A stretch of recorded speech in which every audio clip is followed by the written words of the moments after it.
আসসালামু আলাইকুম। গুচ্ছ ভর্তি 2026 নিয়ে যারা চিন্তায় আছো, কোন পজিশনে কোন বিশ্ববিদ্যালয় আসতে পারে অথবা কোন পজিশনে কোন বিশ্ববিদ্যালয়কে চয়েস লিস্টে রাখা রিয়েলিস্টিক হবে, আজকে আমরা তোমাদের জন্য কথা বলবো। তো চলো দেরি না করে আমরা আমাদের মেইন ডিসকাশনে চলে যাই। যাদের মেরিট হচ্ছে 1 থেকে 1500, তোমরা এই ক্যাটাগরিতে ফোকাস করবা, চয়েস লিস্টে রাখবা।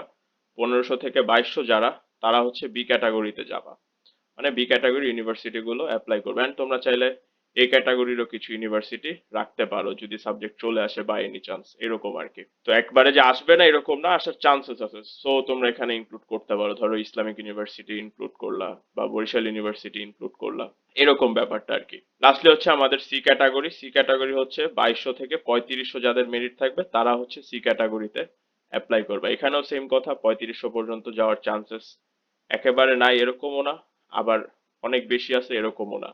সো আমরা সেফ সাইড থাকতে আমরা অ্যাপ্লাই করার চেষ্টা করব।